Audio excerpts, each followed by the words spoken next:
but you're saying that that's kind of you maybe had like an unlikely beginning to get to that point. So did you want to elaborate on Yeah. that and maybe kind of give your story or your journey of kind of how it kind of started or how you got to be where you're at?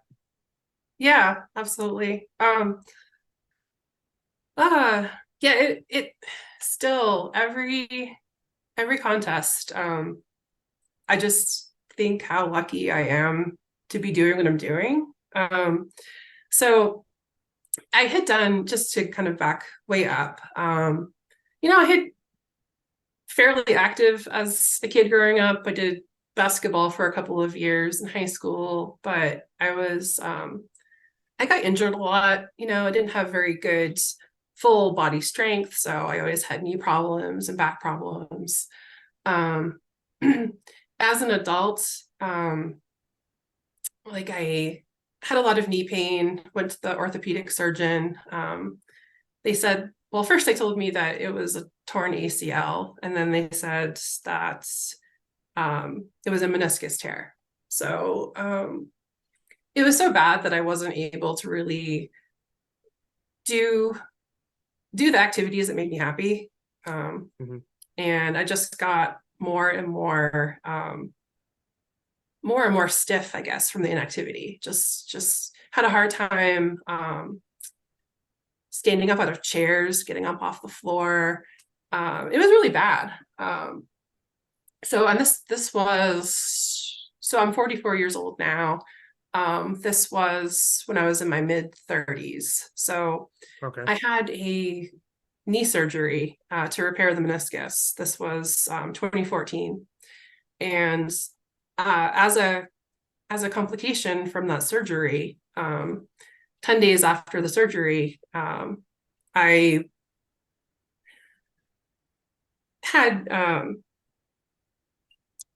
well, basically, I developed a pulmonary embolism, massive Mm-hmm. bilateral pulmonary embolism. So I got DVT, so blood clots in my calf that split off and went to my lungs. Mm-hmm. And there's one morning where I woke up, this was 10 days after my pretty routine surgery, and passed out on the floor of my bathroom. So, um, so I was in the hospital for several days in ICU till they finally sent me home. So even after having the surgery on my knee, I still had some continuing issues after that. So I went to see more doctors. The surgeon who had operated on me said there wasn't any more he could do for me. So he shipped me off to this surgeon in Boston. And um, the orthopedic surgeon there, uh, said he wanted to do this procedure called an osteotomy, which is where they cut open the thigh bone and insert a wedge to realign the bones in the leg. And he told me that I would need double knee replacement surgery by the time I was in my 40s, or by Okay. the time I was in my mid 40s. Yeah. So here I was, like, really, really hard off from the physical strain of going through the pulmonary embolism. That took me a year to recover from that, but Okay. still having all these issues after the fact. And meanwhile, my husband, Jim, he had started lifting weights, and he had got really good results out of lifting weights. He competed in his first strongman contest. I think it was 2015. He won the local novice strongman contest in New Hampshire.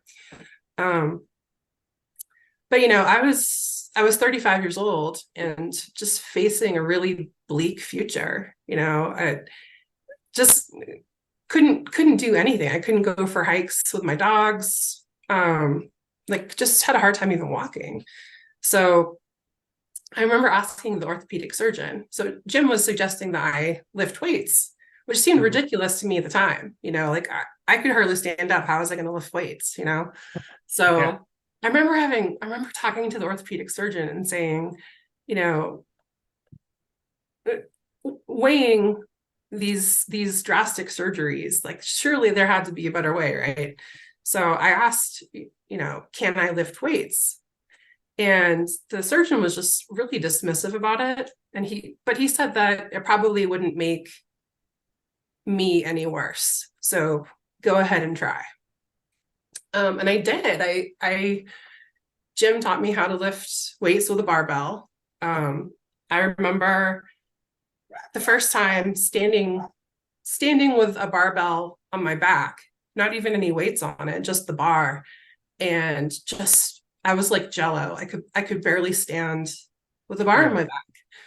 Um, but I started and I just kept going. And really it only took probably 3 or so weeks until I started to feel improvement in how I felt. My knee pain got less and less. And I just kept, I think it was a 5-3-1 program, Hmm. and I just built my way up. I had only been lifting, I think, about 6 weeks or so, when the Granite State Strongman Championship, the upcoming one, got announced, which was still, I think, about 6 months out from when registration opened. But I registered for it. And it was so crazy at the time, like me doing something like that, right? Hmm. Um, so I did. And I remember people saying, "Are you sure you want to do that?" Like it was just so crazy, such a crazy thing. Um, but I love having goals. I love having things to work towards. And I took it so seriously, and I trained so hard for that first strongman contest.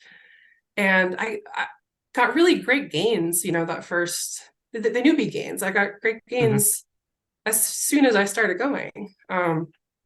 So yeah, October 2016 was my first strongman contest. And I think I came in third place out of 4 people.